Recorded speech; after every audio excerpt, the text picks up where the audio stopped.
Hello, everybody, and welcome to Inside Access Control. I'm your host, Rob Lydic, and today's guest I'm really excited to have is John Ringis, who's the Vice President of Electronic Security at CommWorks. And CommWorks, I'll let John share a little bit about what they do. But today's conversation, I think, will benefit lots of audiences, from end users to manufacturers to consultants, and really understand what the role of the integrator is, and provide some extra context for specific markets. And I'm really happy to have John on board today. John, thank you very much for joining us. Can you give us a brief introduction of yourself and CommWorks? Absolutely, Rob. Thanks for having me here today. Thanks for having me. So how do we describe CommWorks? Well, first of all, let's start with, we're celebrating our 25th anniversary as what we call a global technology integrator. Right. So we're headquartered out of Minneapolis, Minnesota, and CommWorks is geared to take care of, from a technological perspective, some of the largest retailers, banking institutions, trucking and logistics companies, and medical facilities really on the globe. So when you think about that, we're completing about 150 different installations on an annual basis in about 120 different countries. Right. And when we start talking about technology integration, that can range anywhere from a new store or a new branch build and all the technology inside that branch. It could be remodels.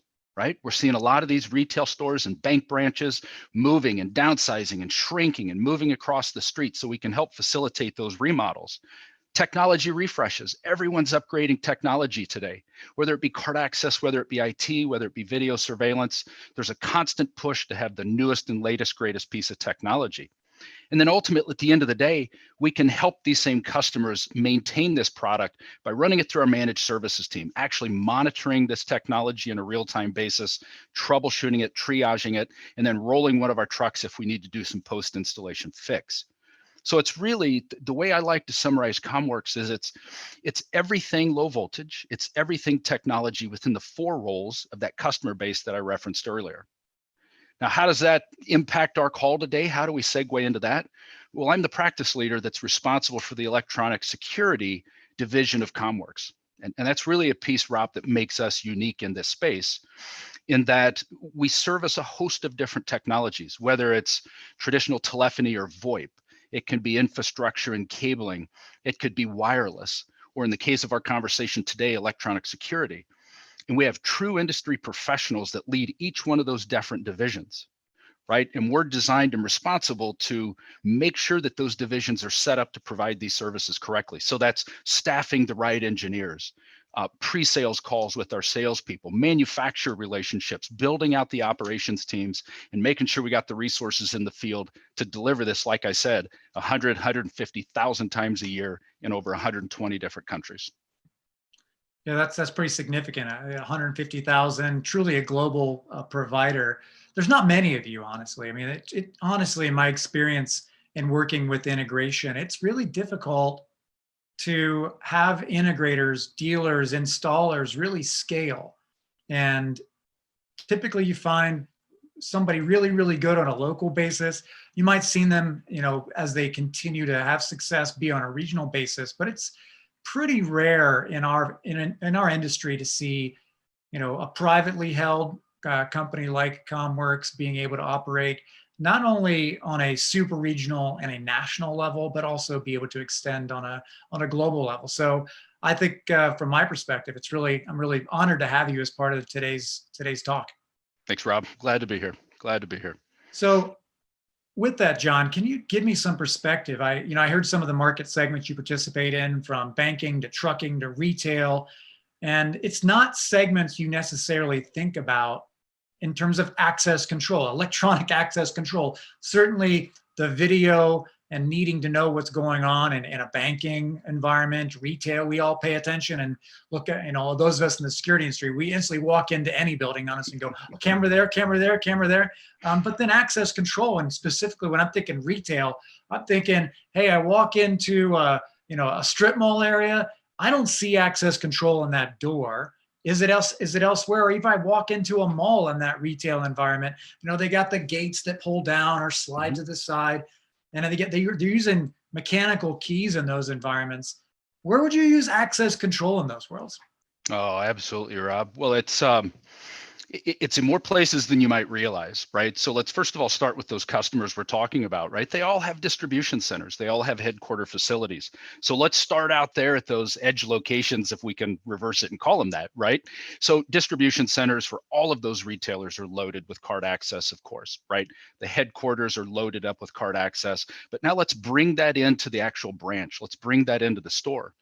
Um, you've got things like trash compactors, right? So we're leveraging card access today and access control to help control when and how those trash compactors are used, right? So we can lock those trash compactors out until it's time for that trash compactor to be used. And you need the actual code to come in and unlock the trash compactor for it to fulfill its duty, right? Think about doors getting into managers' offices or into pharmacies, Rob, where you don't want general public and you need to keep some kind of tracking of individuals that are coming in and out of those spaces, right? And now we're also starting to get involved in discussions today about data cabinets, pharmacy cabinets. And the list just continues to go on and on with the different, places that we can leverage card access today. There are a few retailers that we work with that are actually talking about it on their front doors, right? Cost is still a little prohibitive today, right? But we're watching the technology change. We're watching some of the prices start to fall. And I believe we're getting close to a point where maybe card access and access control can play a little more prominent role in those retail spaces or in those branch spaces. Then, John, in a lot of those applications you spoke of, we all know that the PIN code in a standalone lock has been present for quite some time, and we refer to those as offline locks. Mm-hmm. And we experience the offline versus online scenario. Are you seeing your customers in that retail or banking or otherwise where they may have that application? Is the demand increasing for those online locks so they can understand what's going on, understand what's happening from that access control perspective real time? Is that increasingly important to them?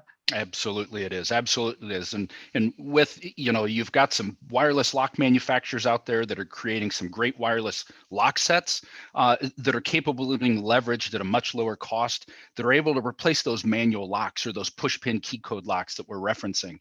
So absolutely, the demand is there. The frequency of those conversations are increasing, and we're seeing that activity level increase as well, for sure. And are you seeing that in a audience of those global customers? Is it a regional, or are you seeing it all across the board for those customer bases we're talking about today? Right now, Rob, I would focus that primarily on North America. I would. I'd really put most of that dialogue today on North America, which is pretty traditional with the customer base we're talking about, right? We see a lot of the trends and the changes happen here domestically, and then they end up spreading out over time into their international locations once it's kind of been vetted and proven here in the States. That's a great insight. And do you see trends as it relates to access control in these spaces? I mean, we just briefly talked about the online versus offline and some of Mhm. those applications, from trash compactors to safes to managerial doors to data cabinets. Are you Mhm. seeing any big trends as it relates to access control with what you're doing with customers? Oh yeah, I'd say there's 4 or 5 that are pretty distinct, Rob. And really, we're a data-driven organization. We can look at trends easily within our organization and see where our sales are changing, see where our opportunities are changing. And I would say there's 4 or 5 pretty big trends that we've noticed here over the last 12 to 18 months. One that I don't think will surprise you too much is we're really starting to see traditional IT teams starting to get involved with hardware selection. They're vetting the hardware, they're validating the hardware, they're testing it from a security perspective, right? These devices are now sitting on their network. So these individuals, they have a vested interest in understanding that product, and we're seeing that change the way decisions have traditionally been made in relation to this product. And so when you say security, you're talking cybersecurity, that these IT professionals are saying, this is on my network. I want to make sure that it is in my purview and That's right. understanding, is this exposing us to any additional risk? Is that correct? That's exactly right. That it's safe, it's secure, not only from a physical perspective, but from a cybersecurity perspective as well. Great. What other trends are you Absolutely. seeing in that with your customers? Extensive IT audits, right? It's become normal for us now. The days of just an end user selecting a product and we run off tomorrow and we put in 50 doors of access control, those days are gone, right? So now what we're starting to see is we go through a process that sometimes can take upwards of 6 months while these IT teams run this product through extensive testing in their lab. We set it up, we do a pilot site, a lot of manufacturer interaction as they go through formal IT audits to make sure that this product is safe and secure and not vulnerable within their own organization. That's great. Are you seeing additional trends? You talked briefly about cyber. Are you seeing some of the artificial intelligence or utilization of increased analytics or computer machine learning? Are you seeing any of those things in your markets with your customers asking, hey, John, CommWorks, can you help us leverage these trends? You know, Rob, obviously the buzz is here. So the answer is yes. Do I have clients at this point in time that are asking for proposals? Not yet. But what I can tell you is the conversations are there. The conversations are present as we sit with our clients, which we do on a regular basis. We're a very customer focused organization. This is part of our day-to-day dialogue now. Where is this going? What have you seen? Even from a manufacturer perspective, Rob, we're probably on 1 or 2 various presentations on a monthly basis in relation to this technology. What's out there? How's it doing it? What is it doing? So we are preparing for it, Rob. I think everyone's out there preparing for it, and we're watching it closely, and I think our customers are as well. That's great. And are you seeing other things like mobile, being able to utilize your phone, your watch through BLE, NFC? Are those customers asking for that big macro trend as well or not? You know, I think they are. And when I think about some of those trends, Rob, what I do is I first start with, these cloud-based solutions, right? Before we even dive into credentials. For us, what we've seen happen in the cloud space over the last 18 months has been tremendous. It's been the biggest growth area for us. It's been the biggest transition for us in the last 18 months. And that's including card access. That's including access control. It's clearly moving that way. I think it ties in with the fact that these IT individuals are getting involved in these decision-making product or processes. And we're watching this cloud-based access control really start to take off, right? And there we can segue it into the mobile credentials, the remote access, the mobile apps. Absolutely. I would say any cloud-based solution that we do today, any solution that's driven by an IT team, Rob, that is a core part of the new solution. That's great. And so what I'm hearing is that cloud technology that's being driven from manufacturers, honestly, that they're able to assist you, which CommWorks has been doing cloud for quite some time on the IT side. And I'm familiar, you guys have a big data center that helps on the IT and cloud storage and cloud cyber and all that. But in access control, you're seeing it be kind of that foundation, allowing that cloud access control to enable things like cybersecurity, enable things like mobile, enable things like even values of driving down costs. Is that I have to assume that's a big part of the reason that you don't have to put a server in every single retail site, and they tend to be very cost conscious customers. Absolutely right. And not only that, I would say cost of maintenance after that, Rob. So not only the upfront savings of the initial install, you're not spinning up your own server, but it's the ongoing maintenance after the fact. The way we can service these systems today, the way they really maintain themselves in the cloud, if you will, and continue to perform the auto and self updates from a software perspective, also streamlines and saves some money on maintenance as well. Well, thanks, John. So what tech advancements, I guess, would you like to see? What would you like to see as the role you play in the market? Where I view the integrator, honestly, as the person that takes all the disparate parts that the manufacturers make and actually have to make this magic work. What would you like to see that would make your world a little bit easier so you could deliver better solutions and better experiences with your customer? There's Rob, we could sit here on this little podcast and I could ramble on and on about things I'd like to change. But when I think about that, there's really 2 or 3 really big ones, right? That when I think about the practice as a whole, when I think about all the service we provide, there's really 2 or 3 real big ones.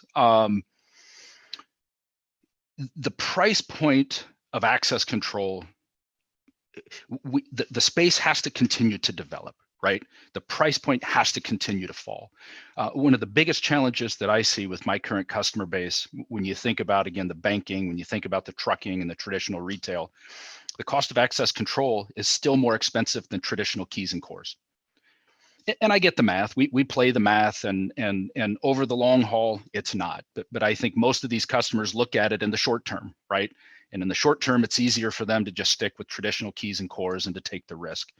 I'm of the belief that as the cost of access control continues to fall, as the technology develops, as manufacturer competition continues to rise, I think we're going to see price points fall. I think we're going to see this package become more attractive to the traditional retailer or the traditional bank location, or kind of that small to medium business segment that we service as well. And I think we're going to see a higher adoption rate of access control. I do, whether it's on data cabinets, whether it's on front doors, whether it's back to some of the pharmaceutical cabinets we talk about. I think we're going to see it open more doors as that price point continues to fall. And we are seeing that, Rob, in with certain manufacturers and in certain spaces, we are seeing those price points start to come down.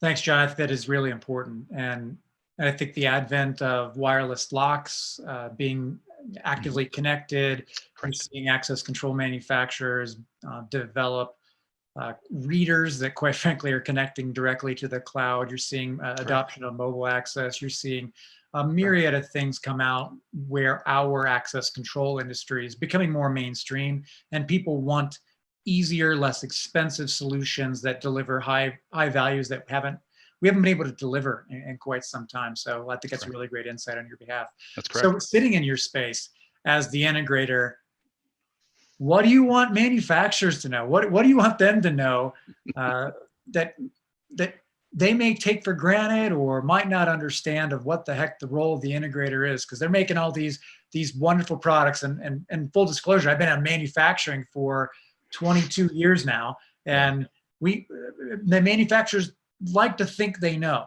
and oftentimes, as you can appreciate, they don't take into account the people that actually have to install it, bring it all together, Absolutely, and make their vision come to reality for end user. Maybe you can give us some insight on what you'd like to see from your perspective. You know, Rob, I wish the manufacturers played nice together. Right. So, yeah, I know. And let me explain. Let me elaborate. Novel. That's a great idea. You know, we love all of our manufacturer partners and we wouldn't be here without them. Right. But what we're also seeing is, you know, there is a trend in the market where our customers and these IT individuals that are making these decisions are a little more comfortable using disparate systems from a security perspective. So we're seeing these end users today make a decision to use a different VMS from a different access control solution, right? And one of the challenges we continually run into is the end user wants some integration. They want a level of card access and video integration. And that process isn't always easy. Some of the manufacturers don't play nice together, right? So I think if we had some open APIs, some additional support for more integrations with different platforms, a little more friendly play in that space, I think our customers would love it. We would love it. And I think we would both win. So what I'm hearing from you is something is kind of near and dear to my heart, which is the power of open, the power of enabling lots of manufacturers to be able to talk to one another and not exist so much in a proprietary space, because we make wonderful security products in the access control and the video industries. And my personal belief is that access control is really behind the 8 ball of adoption of open, from credentials to readers to controllers and panels to software. It feels like there's a tremendous opportunity for us to work together. Are you seeing that same thing? Oh, absolutely. Are we seeing it? And we're watching the trend on a daily basis, Rob. We are. And again, it doesn't matter in the security space which discipline it is. The new generation of leaders that are making decisions on this product don't want to play in that proprietary space. They don't want to see it. They're pushing us to find these open solutions that will integrate, where they're not pigeonholed into one solution for the long haul. And we're seeing that trend grow, and it's growing strongly. It is. That's really powerful. So, well, thanks, John. As people think about this, as they process this, if people want to learn more about you and learn more about CommWorks, where do they go?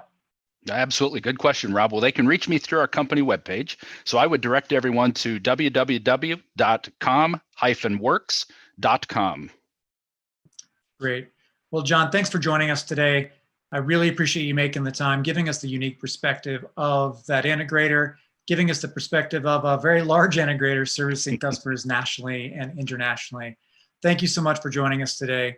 And from Inside Access Control, thank you, everybody. Bye. Thank you.